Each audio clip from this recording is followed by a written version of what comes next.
সারাদিন এই একঘেয়ে পটল খেতে আর ভালো লাগছে না, তাই একটু আলাদা রকমের পটল বানালাম, মৌরি দুধ পটল। তো এইটা বানাতে গোটা গোটা পটল নিয়েছিলাম, তার ছাল ছাড়িয়ে নিয়েছিলাম, একটু একটু রেখে দিয়েও ছিলাম ছাল। তো এবার একটা কড়াইতে, শুকনো কড়াইতে কিছুটা মৌরি আর দারচিনি ভেজে নিয়েছিলাম শুকনো খোলায়, সেটা ভেজে আলাদা গুঁড়ো করে রেখেছিলাম। এবার পটলটায় হলুদ আর নুন দিয়ে ভালো করে ভেজে নিয়েছিলাম, এতেই ভাজাতেই অর্ধেক সেদ্ধ হয়ে যায় পটল। তো সেইভাবে হলুদ নুন দিয়ে পটলটা ভেজে উঠিয়ে নেব।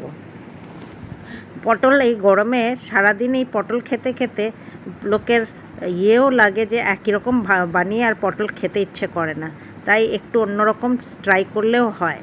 তো এবার আরেকটু তেল দিয়ে আমি এর মধ্যে ফোড়নে দিয়ে নিচ্ছি গোটা গরম মশলা, যেখানে দারচিনি, লবঙ্গ, এলাচ তিনটেই দেবেন, আর সাথে কিছুটা মৌরি দেবেন।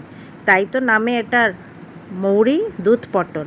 তো সেখানে দিয়ে নিলাম একটু গরম মশলা ফোড়ন, আর এবং দিয়ে নিচ্ছি মৌরি। তার সাথে দিয়ে নেব আদা বাটা আর লঙ্কা বাটা। এখানে আমি লাল লঙ্কা যেহেতু আমি ইউজ করি না, তাই একটু কাঁচা লঙ্কা যেটা লাল হয়ে গেছিলো সেই লাল লঙ্কা বাটা আদার সাথে দিয়ে নিয়েছিলাম। তো সেটা একটু কষিয়ে নেব, আর এরপরে দিয়ে নেব এই গুঁড়ো যে মশলাটা করে রেখেছিলাম, সেই মশলাটা যেটা মৌরি আর দারচিনি দিয়ে করে রেখেছিলাম, সেই মশলাটা এর মধ্যে দিয়ে নেব। মশলাটা ভালোভাবে কষে গেলে পরে ভাজা পটল এর মধ্যে আমি দিয়ে দিচ্ছি। এটা করে একবার দেখবেন, খেতে একদমই অন্য ধরনের লাগবে। সাথে হলুদ দিয়ে নেব, আর এবার আমি এর মধ্যে ঢেলে নেব পটল। তো পটলটা দেওয়ার পরে ভালো করে নাড়িয়ে নিতে হবে, যাতে পটলটার মধ্যে মশলাটা ভালোভাবে মিশে যায়। সাথে আন্দাজ মতন নুন দিয়ে নেব। কষাতে কষাতেই অর্ধেক রান্না আমার হয়ে যাবে।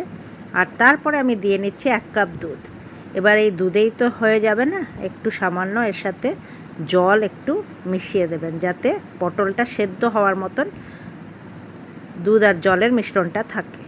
তো তাই একটু জল মিশিয়ে নিচ্ছি, ঢাকা দিয়ে এবার কিছুক্ষণ এটা রান্না করতে হবে।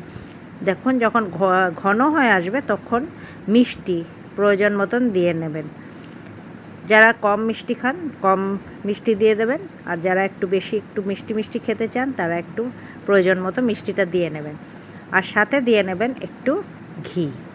তো এই আমার তৈরি হয়ে গেছে মৌরি দুধ পটল। আশা করছি আপনাদের এই রেসিপিটি ভালো লেগে থাকবে। একবার রান্না করে দেখবেন, ভালো লাগলে নিশ্চয়ই একটা লাইক আর শেয়ার পাঠাবেন।